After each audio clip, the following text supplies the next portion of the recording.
morning. Good morning. It is a pleasure to talk to you. Your career is phenomenal. Oh, thank you.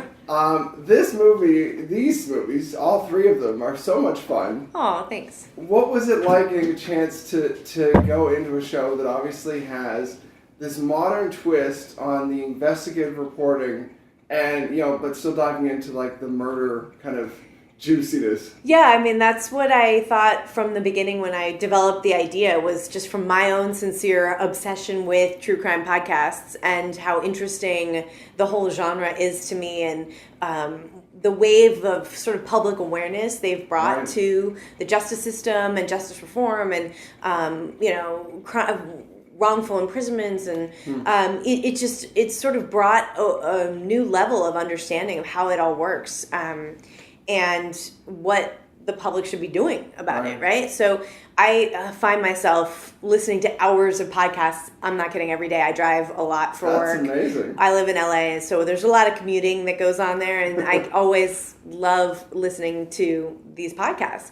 And so as I was thinking about it, it occurred to me that it was the perfect character for one of this genre. It was a perfect character to wrap a mystery series around, because the true crime case comes to you, right? And there's so many different ways to pursue it. There's so many different stories to tell, and I feel like it's an endless opportunity for this character to have different episodes about. Right. And I love the fact that she's going back home Yes. to her original childhood home. Thank you. Yeah, I really wanted the first case to be a personal cause, something she believed in, someone she missed, someone the way that it touched her and her friends' lives. And so I thought that would be the way to really expose my character's Alex into the world of podcasting in a way that would make her really believe in how the good it can do, and the difference it can make, and that when you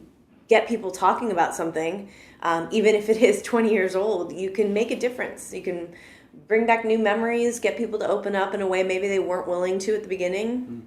That's cool. Yeah. So what did you envision Alex as, early on, versus did she change once you were actually filming? Yeah, I think that Alex, from the beginning, was sort of a take on some of my favorite podcasters and different people that I think have made a real impact in the space. And then when I got out there and we had a script and I was getting started, I wanted, it's different, right? Like, it's not really a podcast. It's a movie about a podcaster. So you still have to sort of feed into a visual medium and get the audience on her side. And so, for example, I think Alex really does believe have journalistic integrity. For her, she wants to tell as objective a story as she can, tell both sides of the case, but secretly in her own heart, she does believe a certain thing, or she does have a gut instinct that something is wrong here or whatever. And so you, as the audience, get to be a part of that internal struggle for her of like, she has these feelings, or she wants to get someone to talk or open up, but there are boundaries, there are laws in place, and so it's a fun glimpse into that world. And I love that it's the small town versus it being a city thing, because I think back to Murder, She Wrote, of course, or things like that back in the day, and the small town vibe lends something really heartfelt. Intimate, yeah. And I think that this made up town in Pennsylvania has history to it, has sort of secrets. You can really believe there are skeletons in the closet. Yeah. But also being in that part of America, there are like lots of other places to go. So you don't get that sense of everyone in the town is either a victim or a killer, You can really go a couple hours. They can drive down the highway and get to a whole other state. They can, you could really spread out where those cases come from, but still feel like this, the seat of this county in Pennsylvania, Harrington, is a home base for them. Right. And I love the fact that you work with Benjamin on this. Yeah, Ben Ayers is such a good actor, and I'm so lucky to have him. What has that been like working with him over the course of the 3 movies? Well, he laughs that I have definitely ruined his life by introducing him to podcasts and true crime in general. I think he had seen like one show when he got called in for this. When we first started talking, I said, well, I really am into these podcasts. Have you listened? And he said, oh, I don't know. I think I've heard of one of them. Well, I was like, you have your homework cut out for you, buddy. And the next thing you know, he's texting me like, have you read this case? Do you know about this movie? I'm like, no, I haven't heard that one. So now he's totally hooked. That's amazing. And we spend every lunch hour on set talking about real cases and sometimes brainstorming like, oh, we could turn that into an episode. So we have a lot of fun talking about this subject is really compelling, and especially when we disagree about a case, whether the person did it or not, it's even more lively at lunch. And he's quite the photographer. Did he bust out? He did. Yeah. Ben has a really interesting eye. I mean, really does. His photos are beautiful, and so he did a lot. We had so many cool locations in the first 2 movies, and so some of the photos that he took on set are really awesome and interesting and different. And so he got some really cool ones that we used, and definitely used in social media for sure. So that's awesome. It was fun to see. Yeah, and he makes these like little weird kooky movies too. He's awesome. What was over the course of the 3 movies? What did you envision as her arc? Like, where does she start and where does she go?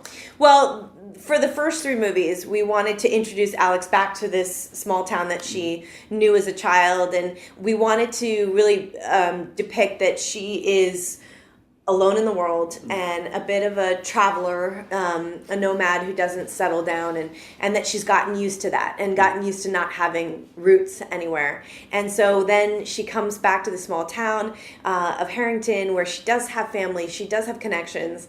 Can she get comfortable there again, or is she just going to get nervous and uncomfortable and have to leave?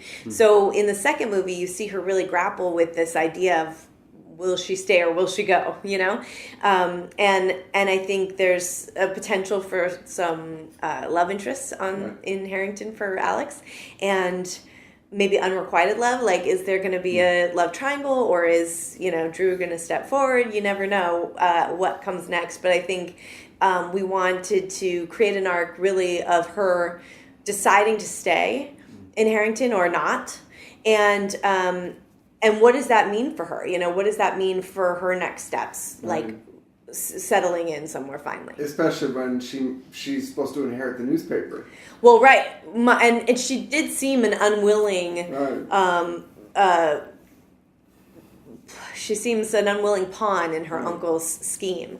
I'm not sure that's exactly what she dreamed of for herself. So we'll see if this podcast really gets her to stay, or if the weight of the newspaper is too much. We'll have to see, because Alex seems, what I loved about her story and her background is that she's a fixer. She loves to go in and help her friends, or help a small business, or fix it up and help them get on their feet. But then it's not her business, it's theirs, and she kind of moves on. So what does that mean for her relationship with the paper and all these new friends she's made? That's cool. Yeah. Well, for you, I mean, in terms of your career, the fact that you seem to have a few touchstones, and especially the fact that you've written so many books. Yeah. I mean, some people dabble, but it seems like you have an interest there too. Do you hope to write more books? I do. I love to write. I feel that ultimately, like, never mind the hyphens, I'm a storyteller.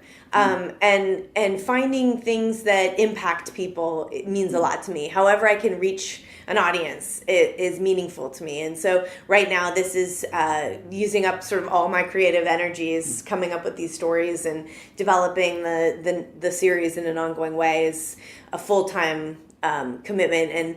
And you're right. Like, I think I go through stages of different ways of communicating with my audience, and this one has really settled in for me of being really fun. And Hallmark is a great partner. I am so appreciative of them and their willingness to take on female actresses and producers, and just open to new ideas and wanting to create TV for women is really thrilling for me.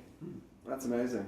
Do you think you'd go back to reality TV too, like either hosting or creating? Absolutely, that door is always open, and I do love. I mean, for me, it's all about finding the right projects that represent who I am and my interests and things that matter to me. So even like I loved being a part of the Food Network's cooking challenges because first of all, I'm a competitor. Anything with a game, like a winner and a loser, I'm in. I love to compete.